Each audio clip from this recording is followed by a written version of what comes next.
Here, can we just, I want to thank the audience for being here and taking in all of these very powerful but also very heavy, recognizing this, films, and bringing your open minds and open hearts. And so we have two of the filmmakers here with us. I'll let them introduce themselves, but let's have a big round of applause for two of the filmmakers.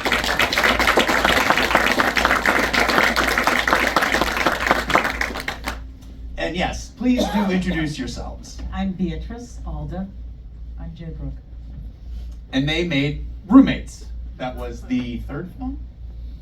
I don't keep count. Okay, yes. No order of priority anyway. Yeah, so we're honored to have both Beatrice and Jay here to talk with us kind of about the way this all comes to be and what it all means. And I just want to say, first of all, that the Jodie Ann and Letty's relationship, the film that you made, it was the most beautiful demonstration of the subtle, just gallantry of human connection, right? That's how I felt watching it. What is it that when you went to go make this film, to get to this point, what did you start with as a goal? I think as a goal, we really wanted to ask the question to a larger audience, where do you think people go when they're older and they are post-incarceration? What are their options? And there are so few for some. And so we just wanted to open that up as I never thought about that before. Most people don't, you know? So it was a very sort of simple goal. And also to put a human face, which we try to do in all our work on post-incarceration, put a human face on it. Yeah, that's why we don't tell you for a very long time who these women are who are roommates in a nursing home. Yeah, I thought it was really powerful that the word prison was never said in your film. That's why the subtlety of the human connection there was, I think, really part of that.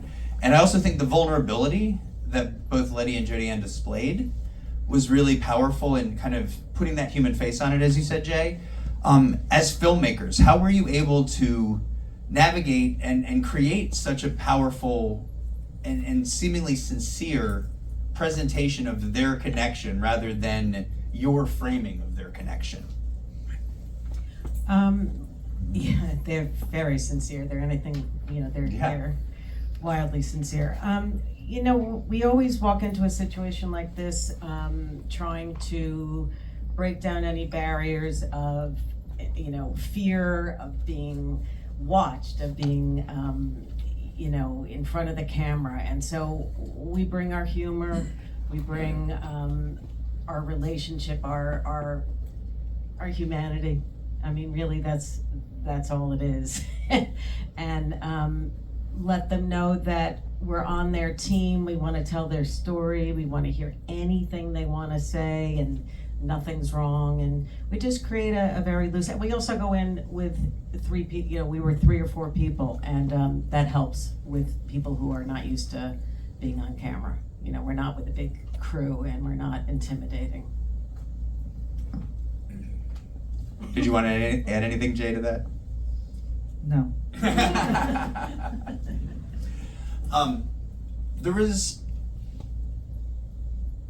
Did you know what you were going to find in those moments? And I speak specifically because Letty got emotional thinking back about the positive of her connections in prison after having experienced everything that she had shared experiencing. But there was a moment of joy and pride in that for her. And that was her emotional moment. And I thought that was really powerful and surprising, even for somebody who leads a justice reform organization. It shocked me emotionally. And I thought it was just so powerful because of it. Did you know that some of that was coming, or what was it like to experience that in the room? I'll let you answer that. Well, no, I mean, you can see in the shot that the camera rushes to the other side. We had no idea she was going to break down. And we didn't know that she would break down about a positive. There's a backstory to it, which is why you should always stay after films and film festivals. She had kids, and she's lost touch with her kids through her incarceration. She probably will never repair that relationship. And so women became her family. They did become her children. She talks about being a mother and needing to give that. And so that's why we knew that backstory. And then that's why just talking about it hit her so emotionally and she broke down. Yeah, that's actually really the housing situation portrayed here, but I think all of these films, the ripple effects of incarceration are very evident. The way that one person's incarceration continues to linger both in their lives and in the lives of everybody who loves them. I think that's profoundly evident on a very, to the point you were making, human face that is portrayed here. And I think that is really great that we were able to capture some of that. And the family relationships really are often interrupted in really tragic ways that don't need to be and are counterproductive. So I would thank you for putting a moment on that. One of the earlier films, Two Wolves, said at the end, we are the stories we listen to and the stories we tell ourselves until we tell different stories. This, your film, was a different story. If you were to want to describe the story from your perspective, how would you describe that story to the people who've come and sat through the film? Well, we may have two slightly different answers, but my answer is these are two women who they find when they come together that they have so much in common.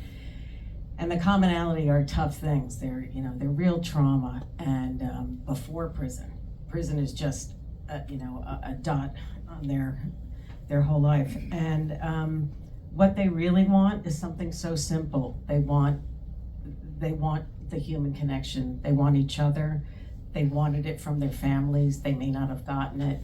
And they want to get love and give love. And it's echoed in a few of these films. And it's really quite simple. And it's as simple as their surrounding, these 3-4 rooms that they get to inhabit. It's very, very simple, and that is deeply meaningful for them. Yeah, I mean, I think in these homes, we don't think different things. When you aren't formally incarcerated, at the end of your life, you want peace. You want resolution with your family and other people where you can find it. And if you can't find it, you want to water a plant and know that you haven't killed it yet. And that is sort of, these are people towards who are coming to reckon with, they don't have a lot longer left. They happen to have also lost much of their lives to incarceration and to trauma. We are so much more than the worst moment of our lives, whether we've been incarcerated or lived any other life. And I think that's really important because all of these other roles, somebody who's not good at taking care of plants, for instance, it's just something we can all relate to, and I think that does a really good job of portraying it. Also, I apologize for my embarrassing display of not being able to open a water bottle while you were answering Beatrice. Sorry, everybody. I want to own that. That was really, really mortifying. We took it as metaphor. It was very apt considering the subject matter. The meal between Jodie Ann and Letty was, and then again at the end in Still Here, the meal shared together. As filmmakers, I don't think I'd realized before how powerful a shared meal can be. How would you describe the importance of capturing that moment? I'm curious. This is not something I know much about. This is the filmmaker territory, but what makes that so powerful? Okay, I'll start on this. Just that because of their backstory, having access to good food delivered to them is really meaningful. And at this facility, the food happens to be great. Like, I don't know if it looked great on, but it really is. And you get whatever you want, and there's like a daily thing, and they put in their order with a wait person, and they get what they want. And again, it's back to the very, very simplest thing. What do you need? What do you want to be happy? So it was a very joyous thing that they sit down to these big, chow things. And we loved capturing that during it. We didn't know she would break down during it because it's usually a very happy thing. And the other thing is we found out that their favorite place to eat a meal is right there in those 2 seats by the window, and they don't want to be in the dining room. There's a very nice dining room. Oh yeah, with an outside garden and a view. They never go. They are really roommates. They don't leave their surroundings very often because that gives them peace, and they have everything they need right there. I wish we could meet them. They just become grander and grander characters the more I learn. We have a surprise. Letty? So no film like this is made without, it's not because you're happy with the system. inevitably. So I want to give space here for you to tell people what you think people, what does this mean in the scheme of the world we live in, social level? Like, what do you want people to be aware of?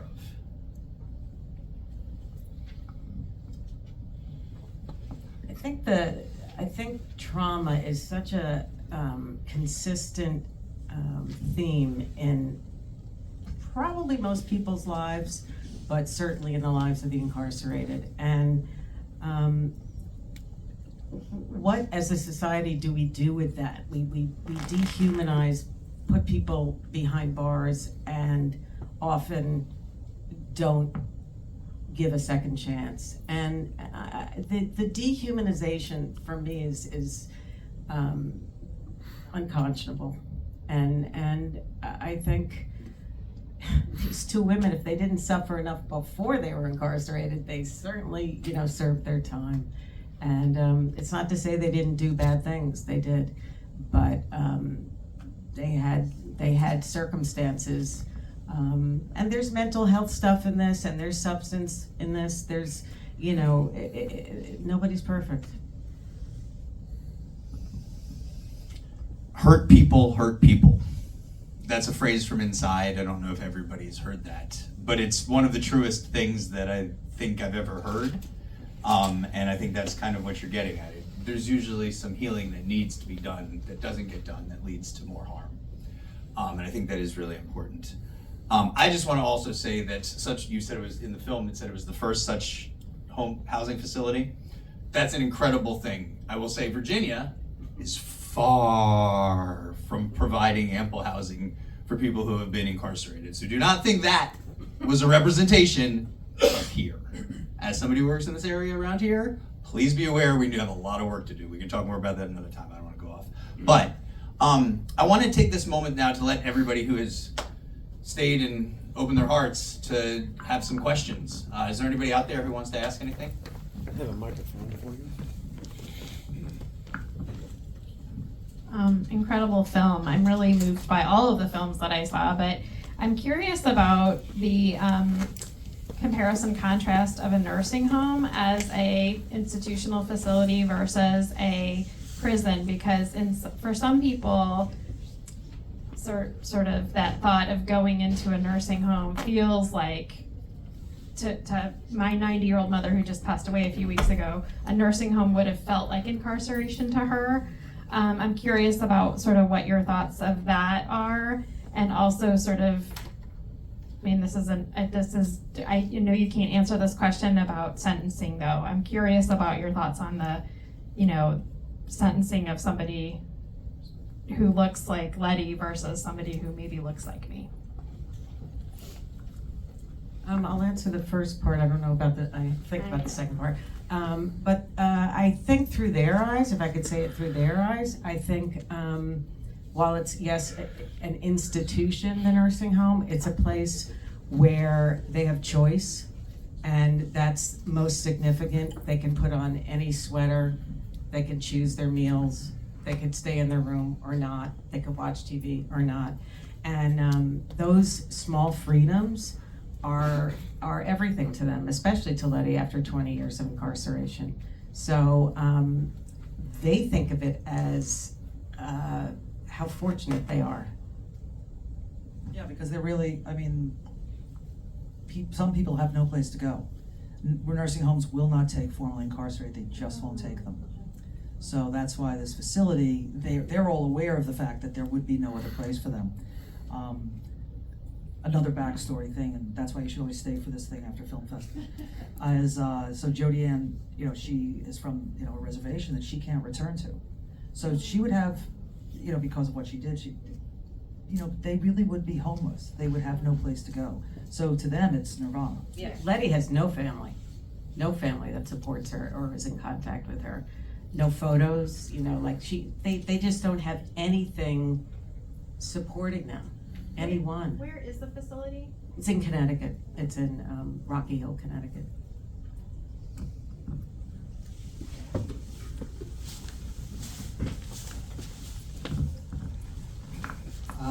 The decision to just have the two ladies talking to each other with no narrator, I thought thought that really kind of just zoomed us in. Was that a natural thing, or did you start with there? How did that all happen, and what about that decision? It was a very conscious choice. We knew, being a short, that we had to get you into their lives pretty quickly, and we had actually no interest in interviewing them. We only wanted to see life through their eyes and let them be with each other and let us be a fly on the wall, and a very conscious choice. Yeah, we don't, it's not the filmmaking we're currently doing where we interview. Good question. Hi. Excuse me. Thank you for being here. You're dealing with very intimate and vulnerable moments. Can you talk about especially with older people, can you talk about the establishing the trust that it takes to need in order to be able to start something like this? We just spend, just to let you know, this all happened, we got to do this in one day. So and you can imagine, they don't know the first thing about filmmaking, so they were very much trusting us. But as I said before, we just come in with we are right here with you, we're on your team, we're looking in your eyes where you could say anything, we laughed with them, we Brought them cookies. we brought them cookies at the end, yeah. And there was just a sense of, I don't know, we just had a sense of, we just gave them a sense of comfort and let them know that they didn't have to do anything they weren't comfortable with. If anything was awkward for them, we wouldn't push. And I think they felt like they were in it together, that they had each other. And because neither of us held camera in this at all, so the person holding camera sort of disappeared and was inconsequential. They just spoke to us. We were just we were To each other. yes, but we were the ones, asking them to change their clothes a few times so that you wouldn't know it was shot in one day. We didn't think we'd get them for two. One was a risk. That's why you stay at film festivals.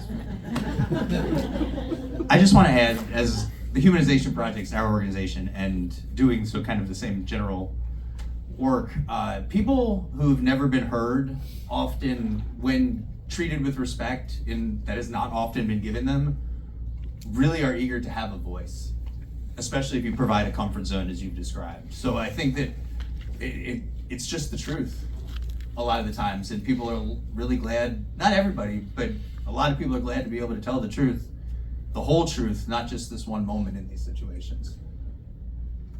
I was going to ask, how did you find them in the first place? How did you find the place, and how did you find these two individuals? We had been looking for, we'd been doing a lot of research. I'd been doing a lot of research on incarceration, and we were looking for local stories. And there was an article in the local paper about a guy who had served 75 years, and he happened to be at this nursing home. And I read nursing home for the formerly incarcerated, but what is that? And so I contacted them, and we had many meetings. They, administratively wanted to know that we were basically, gonna not do anything harmful, or, we weren't coming in to do an interrogation or 60 minutes or uncover anything. We were trying to, let these two women have their story unfold. And we went through with them several options of people. They literally opened up their books and said, well, the guy you came in for, he's in his 90s, he's a little, he doesn't really want to talk, blah, blah. Who else do you have that might want to talk? And actually, Letty and Jody Ann were reluctant.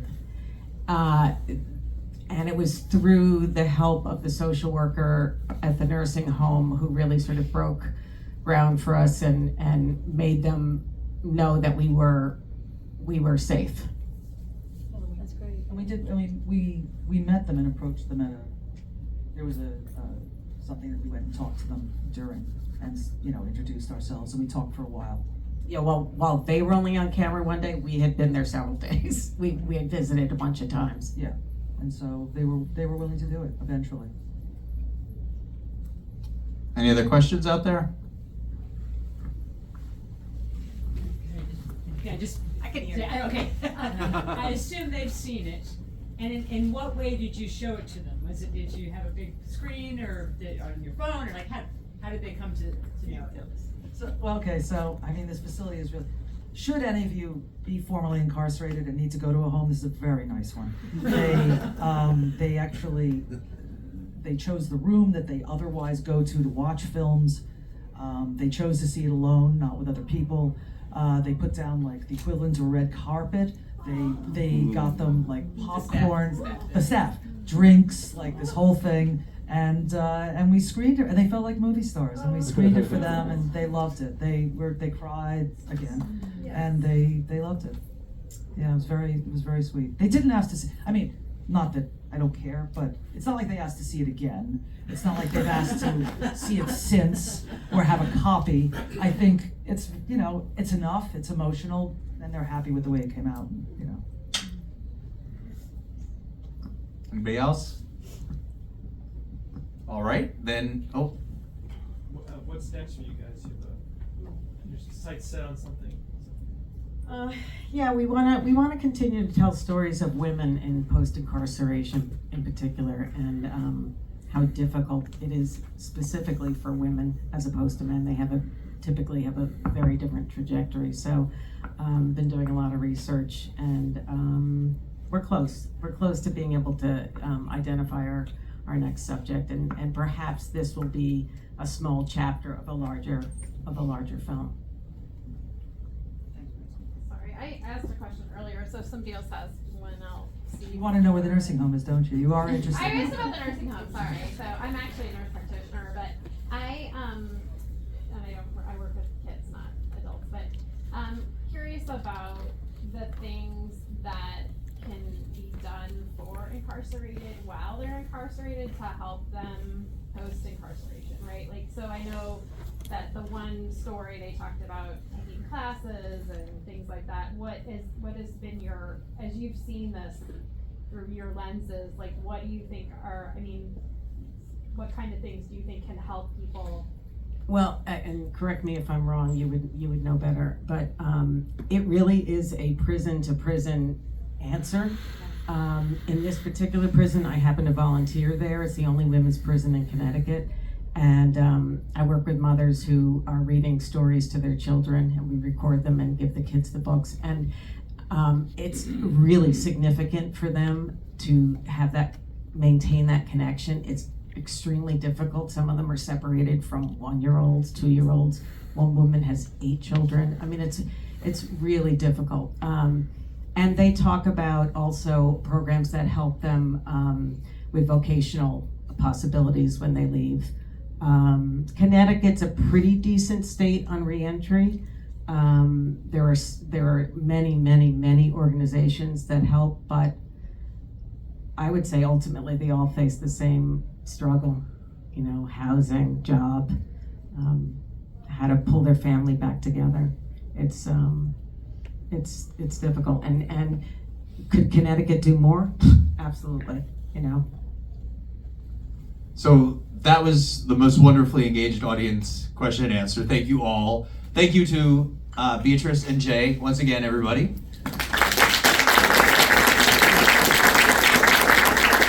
Have a good day.